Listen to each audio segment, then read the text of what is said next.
Olá, amigos da TV Justiça, conferindo os destaques da semana entre os julgamentos do plenário do Supremo Tribunal Federal. É claro, aqui como sempre, na TV Justiça. É o Plenárias que está começando.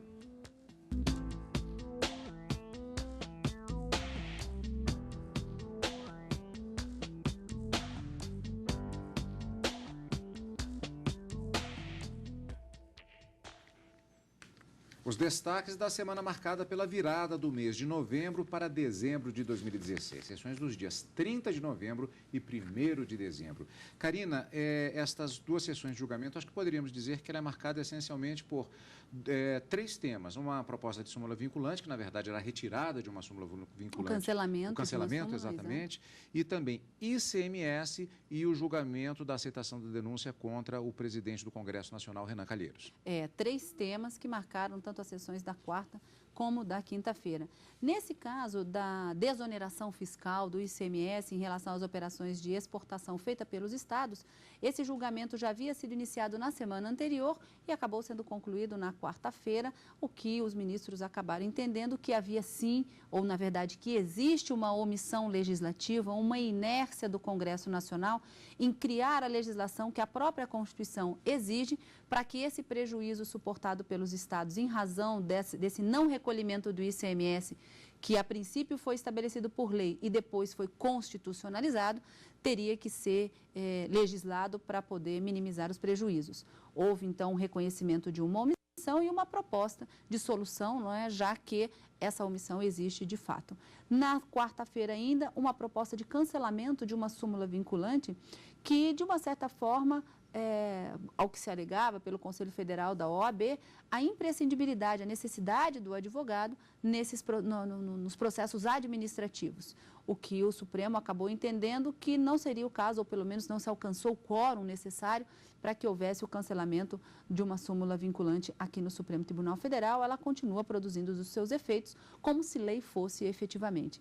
E na quinta-feira, um tema único, como a gente sempre diz, uma sessão monotemática, o recebimento ou não da denúncia que acusava o presidente do Senado Federal e também do Congresso Nacional, Renan Calheiros, de vários crimes supostamente cometidos em razão de uma pensão alimentícia paga pela sua filha. Então, há um argumento de que ele teria utilizado da verba indenizatória do próprio gabinete na condição de senador para pagar essa pensão alimentícia e que também teria recebido dinheiros de empreiteira para que isso pudesse ser pago. Enfim, vem as razões trazidas na própria denúncia do Ministério Público Federal, ao que o Supremo acabou recebendo apenas em relação a um crime, o crime de peculato, o que ainda será passível de investigação.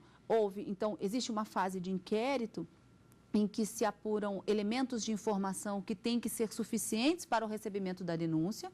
E tão logo recebida a denúncia pelo juiz, ou no caso aqui dos ministros do Supremo Tribunal Federal, isso se transforma numa ação penal, em que será dada a oportunidade também do contraditório, da ampla defesa, produção de provas que poderá culminar com a condenação pelo crime de peculato ou até mesmo pela sua absolvição. Então, o que nós temos hoje no Supremo Tribunal Federal é o fato de que o presidente do Senado da República e também do Congresso Nacional torna-se réu em uma ação penal que vai tramitar agora no Supremo Tribunal Federal pela acusação de uma suposta prática de peculato. Vamos começar com a sessão plenária da quarta-feira. O plenário do Supremo Tribunal Federal concluiu naquela sessão o julgamento sobre a definição de critérios de compensação aos estados exportadores pelas perdas decorrentes da chamada desoneração oferecida pela Lei Candir. O Congresso tem 1 ano para definir as regras. Por maioria, o plenário do STF concedeu prazo de 12 meses para que o Congresso Nacional regulamente a forma da compensação financeira a que os estados têm direito pela desoneração do ICMS das exportações. Desde 96, para incentivar as exportações, a Lei Candir isenta de ICMS produtos e serviços destinados à exportação. Como o tributo é estadual, é preciso que uma lei complementar defina os termos das compensações aos estados, o que até hoje não foi feito. A maioria dos ministros acompanhou o relator, ministro Gilmar Mendes, considerando que houve omissão do Congresso em seu dever de legislar, configurando situação de inconstitucionalidade. O relator propôs que, expirado o prazo de 12 meses, a tarefa de regulamentar a matéria deve ser entregue ao Tribunal de Contas da União, para que fixe regras de repasse e providencie a previsão orçamentária. O que falta aqui é fazer o cálculo do chamado montante, né, decorrente dessa omissão. Mas, em suma, vamos ter divergência sobre isso, certamente, e não estamos realmente procurando violar as atribuições do Congresso Nacional. Eu acho até, tenho a impressão, de que em algum momento, um momento certamente de maior racionalidade, maior calma, nós pudéssemos rearticular as relações e ver em que medida essas nossas comunicações ao Congresso Nacional pudesse se fazer de forma a deflagrar um processo normal, não é? Quer dizer, uma comunicação formal às presidências das duas casas, para que, de fato, se desse atenção a esse fenômeno. Eu me lembro que o ministro Celso, na sua presidência no Supremo Tribunal Federal, enfrentou uma questão de não execução imediata do mandado de segurança. E muitas vezes, com aquela sua ênfase e os grifos todos, chamava a atenção, não é, do não cumprimento do mandado de segurança num caso de anistia. E até que se resolveu um problema político difícil, né, no âmbito do Executivo, e essa questão foi encaminhada. Por quê? Porque nunca alguém imaginou de descumprir uma ordem do mandado de segurança, né, dentro de um sistema do Estado de Direito. Mas o chamado mandado de injunção ou ação direta por omissão, eles ainda acho que povoam o imaginário do mundo político como se fosse, a rigor, não uma ordem judicial. Recomendação. Mas uma recomendação. Como se o não fazer no âmbito desse dever constitucional de legislar fosse uma escolha que os políticos, os segmentos políticos, pudessem fazer ou não.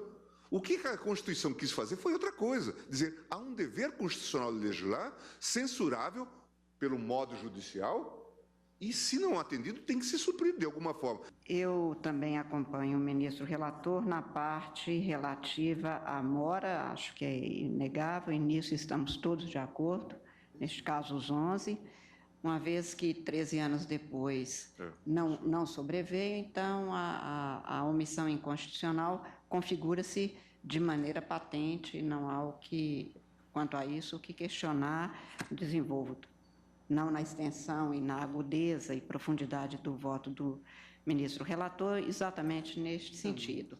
E também acho que a fixação do prazo é um passo adiante nessa natureza quase recomendatória. É um dever, e um dever a se cumprir, que ultrapassado 13 anos, há que se cumprir sob pena de continuar a haver um descumprimento constitucional. Proclamo o resultado. Ação julgada procedente para declarar a mora do Congresso Nacional, por unanimidade, para fixar o prazo de 12 meses, vencido neste caso o ministro Marco Aurélio, e ainda a fixação de delegação ao Tribunal de Contas, se não sobrevier a lei naquele prazo, para fixar o valor do montante total a ser transferido aos Estados-membros e ao Distrito Federal com os critérios dispostos no artigo 91 do ato das disposições constitucionais transitórias e calcular o valor das cotas de cada um deles fará jus, considerando os entendimentos entre os Estados-membros e o Distrito Federal no CONFAS. Ainda durante a sessão, os ministros decidiram manter a súmula vinculante número 5, que não obriga a defesa por advogado em processo administrativo disciplinar. O Conselho Federal da Ordem dos Advogados do Brasil pediu o cancelamento do verbete, mas a maioria dos ministros acompanhou o voto do relator, ministro Ricardo Lewandowski, entendendo que a súmula é constitucional. Para admitir-se a revisão ou cancelamento de súmula vinculante, é necessário que seja evidenciada a superação da jurisprudência da Suprema Corte no trato da matéria, que haja alteração legislativa quanto ao tema ou ainda modificação substantiva de contexto político, econômico ou social. O proponente não demonstrou a presença dos aludidos pressupostos de admissibilidade e ainda não se desincumbiu da exigência constitucional de apresentar decisões reiteradas do Supremo Tribunal Federal que demonstrem a necessidade de alteração ou cancelamento do teor redacional da súmula vinculante 5, o que também impossibilita a análise da presente proposta. Eu estou, então, votando pela rejeição. Bom, vamos começar com a súmula vinculante, que foi o último tema agora, depois a gente volta na questão da desoneração, que foi o tema das ações que também foram julgadas, o encerramento desse tema na sessão desta quarta-feira. Karina, é um fato curioso que, para se aprovar uma súmula vinculante, há necessidade de uma PSV, uma proposta de súmula vinculante. Exato. Da mesma forma, para o cancelamento, como é o que se propunha nesse caso, também uma proposta de súmula vinculante. O processo, o caminhar é semelhante. Exatamente. A edição, a revisão e o cancelamento, de acordo com a lei que regulamenta essa edição, revisão e cancelamento, determinam que 2/3 dos votos dos ministros do Supremo Tribunal Federal devem ser no sentido que se propõe. Então, para se editar uma súmula vinculante, são necessários que 8 dos 11 ministros do Supremo estejam de acordo com a aprovação daquele verbete como súmula vinculante, que a gente sempre diz, será um verbete que terá uma força, como o próprio nome diz, né, vai vincular todos os órgãos do Poder Judiciário do Brasil, inclusive a administração pública, federal, estadual e municipal.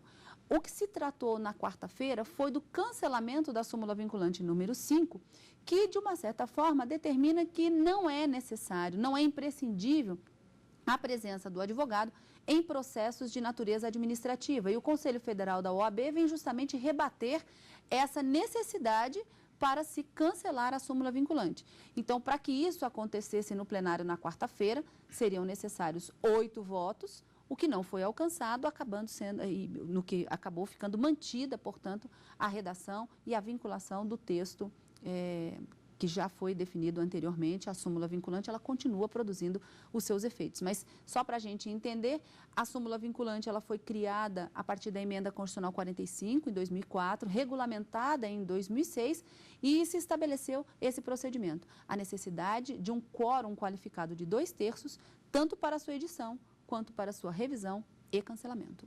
Agora, ainda na sessão da quarta-feira, vamos para a questão da desoneração do ICMS, que foi um dos temas principais também da semana. Perdão. Uma questão curiosa nesse caso, Karina, é porque não foi um debate apenas sobre o ponto de vista do direito tributário, mas um debate essencialmente também sobre questões constitucionais. Primeiramente, como vimos na exposição do ministro Gilmar Mendes, a questão da inovação da Constituição de 88, com relação à mora em legislar. Ele fez referência, inclusive, ao mandato de injunção e ao dispositivo da ação direta de inconstitucionalidade por omissão. Exato. Esse ponto foi bastante debatido. E também, no viés constitucional, uma questão que está repercutindo, não como repercussão geral de recurso extraordinário, mas no debate jurídico, sobre a questão dessa determinação de um prazo para o Congresso Nacional legislar sobre esse caso, com a possibilidade de atuação do TCU. Há analistas que dizem que isso estaria beirando, ou que poderia ser até uma situação de desequilíbrio entre o princípio do equilíbrio entre os 3 poderes da República. Da independência e da harmonia, não é? Entre os poderes, exatamente. Muito se fala sobre essa possibilidade de violação, mas os ministros acabaram, de uma certa forma, ao meu entender também, fixando os parâmetros dessa decisão. Inclusive, no voto do ministro Gilmar Mendes, ele pontua: a ação direta de inconstitucionalidade por omissão é uma inovação trazida pela Constituição em 88 e tem como pressuposto fazer esse controle judicial de uma inércia do Poder Legislativo. Ora, a quem compete elaborar a lei que a Constituição exige para que o direito seja exercitado? Ao Poder Legislativo. Agora, o princípio da independência e harmonia dos poderes não pode significar que o Legislativo faz quando bem entender, ou já passados 27 anos da Constituição ainda não o fez. Então, existem circunstâncias previstas na Constituição que há uma mora legislativa, uma omissão do poder responsável por elaborá-la, que não pode passar despercebido, até mesmo por ser uma obrigação constitucional. E a ação direta de inconstitucionalidade por omissão, quando tramita no Poder Judiciário, ela busca, na verdade, uma solução para aquele direito que não pode ser exercitado em função da ausência de uma regulamentação legal.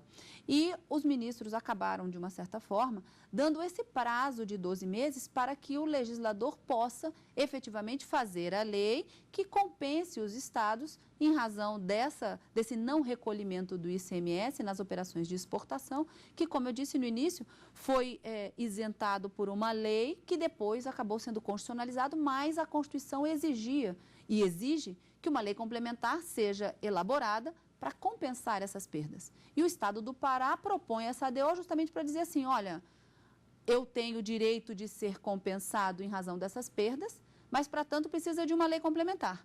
A lei complementar não sai no Congresso Nacional. Poder Judiciário, Supremo Tribunal Federal, me deu uma solução para o caso. E quando o Supremo coloca o prazo de 12 meses, é para que o Poder Legislativo possa se organizar e fazer a legislação exigida, e caso não o faça, o Supremo propõe uma solução. O Tribunal de Contas da União deve regulamentar a melhor forma para que haja essa compensação dessas perdas apontadas pelo próprio Estado do Pará, que seria uma perda considerável, principalmente nessa crise fiscal que todos os estados brasileiros estão passando. Então, há o argumento de que seria, sim, um desequilíbrio, né, nessa independência e harmonia, mas é uma decisão que normalmente tem sido dada, não só em ação direta de inconstitucionalidade por omissão, mas também em alguns mandados de injunção, muitas vezes dando efeito concreto. Mas, nesse caso, o prazo não é que o Congresso Nacional seja obrigado em 12 meses fazê-lo, mas já sinaliza, olha, há uma omissão, você tem que fazer, que o faça em 12 meses. Não o fazendo, nós vamos dar a determinação para que o órgão regulador, o Tribunal de Contas da União, possa fazê-lo diante da sua omissão. Então, eu não vejo isso como uma violação do princípio da independência e harmonia dos poderes, o que a gente chama de princípio da separação dos poderes ou das funções. Mas essa foi a decisão tomada pelo Supremo. O ministro Marco Aurélio divergiu desse prazo, inclusive, né? Ele dizia que reconheço a omissão legislativa, mas não acompanho nessa concessão de prazo ou na fixação de 12 meses para que o Legislativo possa fazer efetivamente a lei exigida pela Constituição. Mas, no mais, essa caracterização e essa constituição de omissão acabou sendo efetivada no Supremo, no plenário desta quarta-feira. Karina, esses foram os destaques da sessão plenária exatamente da quarta-feira. No próximo bloco, vamos conferir o destaque da sessão da quinta-feira, que também é um destaque da semana. O presidente do Senado, Renan Calheiros, será julgado no Supremo Tribunal Federal pelo crime de peculato. No próximo bloco do Plenárias, logo depois do intervalo.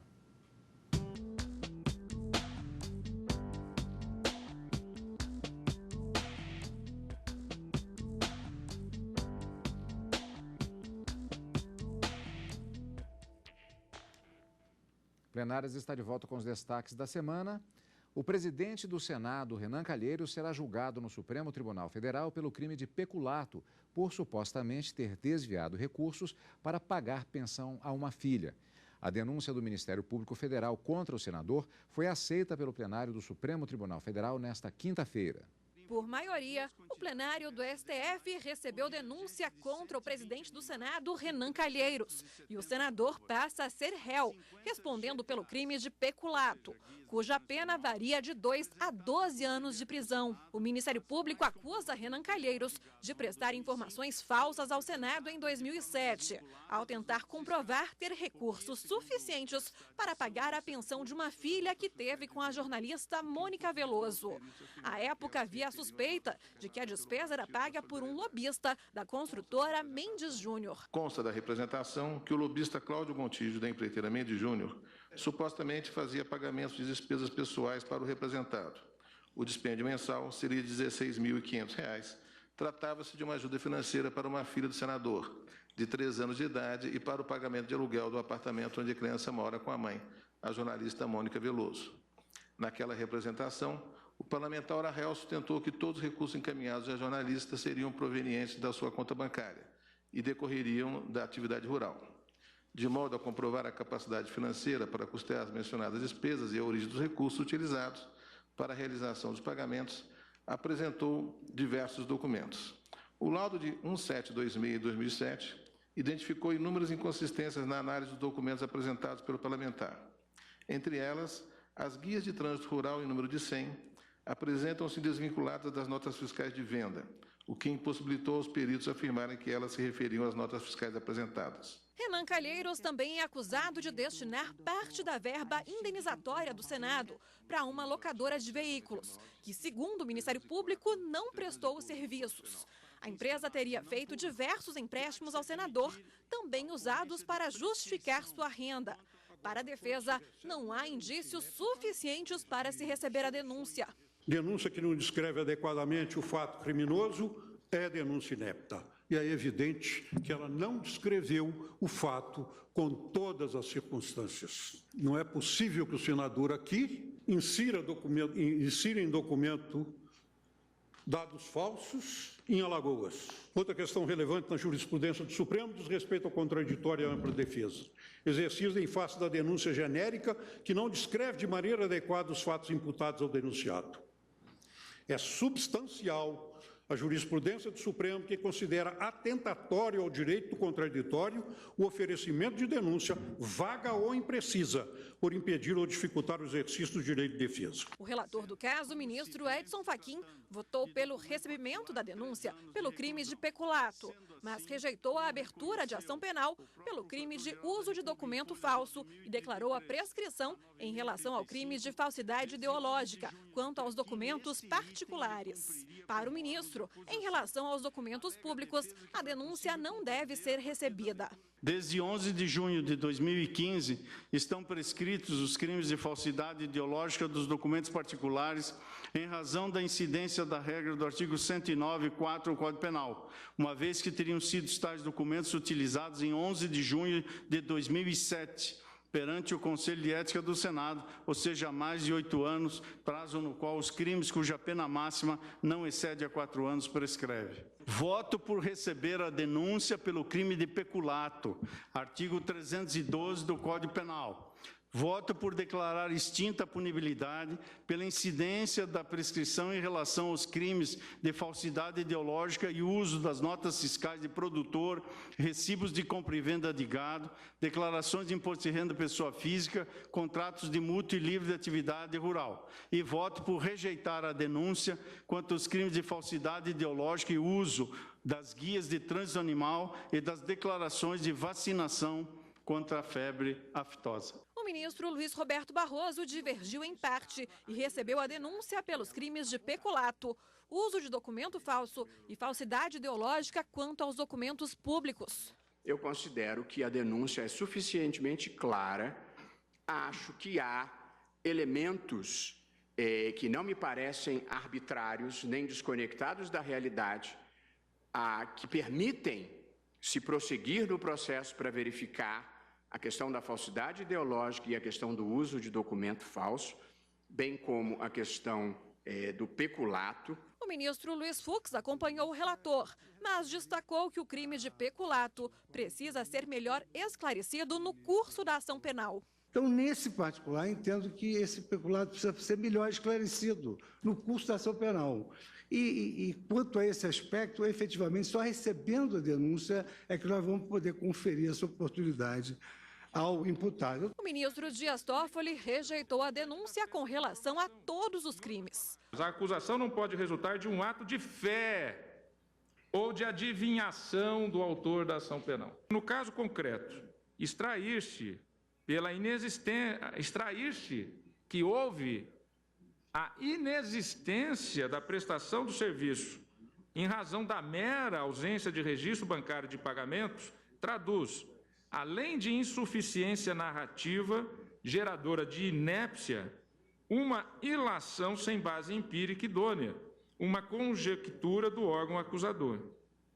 Em suma, vislumbra-se duplo fundamento para a rejeição da denúncia. A despeito de concordar integralmente com o que afirmou o ministro Ricardo Lewandowski, no sentido de que qualquer processo, especialmente para quem tem vida pública, é realmente algo grave, algo sério, um gravame que se impõe, mas também o Estado de Direito impõe a todos os que se submetem, particulares ou servidores públicos ou agentes públicos, a necessidade de que o Poder Judiciário cumpra o seu papel, que é de instado pelo Ministério Público, que no caso brasileiro é a instituição responsável com o dever de trazer a imputação. Não se pode abster, a não ser que haja a segurança da inocorrência dos fatos, de aceitar a denúncia. Karina, esse inquérito, essa fase agora, houve a aceitação da denúncia, se transforma em ação penal, como você já tinha dito. Mas começa lá atrás. Chega no Supremo por meio do Ministério Público Federal, a apresentação, como vimos, pelo Vice-Procurador-Geral da República no plenário. Mas isso, na verdade, começa antes ainda, já no próprio Senado Federal. No Senado Federal, uma representação do PSOL acabou deflagrando uma investigação no Conselho de Ética e Decoro do Senado da República, a partir de notícias que estariam circulando de que a pensão alimentícia paga pelo senador Renan Calheiros à sua filha estaria sendo custeada por uma empreiteira. E essa suspeita acabou surgindo, surgindo essa investigação no âmbito do Conselho, justamente porque haveria um descompasso entre os valores recebidos pelo senador a título de subsídio do Senado da República e o valor efetivamente pago pela pensão, na pensão alimentícia. O senador Renan Calheiros se defendeu no processo, dizendo que suas fontes eram lícitas e que ele tinha recursos suficientes para cumprir com as suas obrigações e que a fonte não era apenas, que ele tinha como fonte não apenas os subsídios enquanto senador da República, mas também em razão de lucros de uma atividade pecuarista e criador de gado que era. Apresentou notas fiscais, vários documentos, a partir daí foi feita uma perícia que aí sim embasou uma investigação que tramitava também no Ministério Público Federal, que acabou sendo proposta e houve, inclusive, durante essas investigações, uma quebra de sigilo bancário do senador, o que acabou ainda mais reforçando os argumentos promovidos pelo Ministério Público no momento da apresentação da denúncia. Eram 3 as acusações, supostamente, de ter cometido 3 crimes, mas o Supremo acabou recebendo por maioria de votos, já que ficaram vencidos 3 ministros na quarta-feira, recebendo a denúncia parcialmente para que tramite aqui no Supremo uma ação penal em que Renan Calheiros possa se defender do crime de peculato. Então, embora fossem 3 crimes, acusado de 3 crimes, ele vai responder apenas pelo peculato. E como eu disse, insisto, o fato de ter se tornado réu aqui no Supremo Tribunal Federal não significa que houve efetivamente o desvio dessas verbas supostamente apontadas pelo Ministério Público. É possível que no desenrolar da ação, do que a gente chama da instrução processual penal, haja uma absolvição no final, e o processo seja arquivado, mas a possibilidade também de uma condenação, caso essas provas, agora colhidas nessa fase de ação penal já, sejam efetivamente comprovadas. Temos que aguardar agora o resultado final dessa ação penal recebida no plenário na quinta-feira desta semana. Foram os destaques da semana no plenário do Supremo Tribunal Federal, marcando o início dos trabalhos do mês de dezembro de 2016 e nós ainda temos mais sessões durante todo esse mês até o início do recesso do Judiciário. Portanto, encontro marcado na próxima semana, Karina. Na próxima semana, quarta e quinta-feira, no direto do plenário e no final de semana com plenárias. Obrigado pela sua companhia, como sempre. E continue conosco na TV Justiça.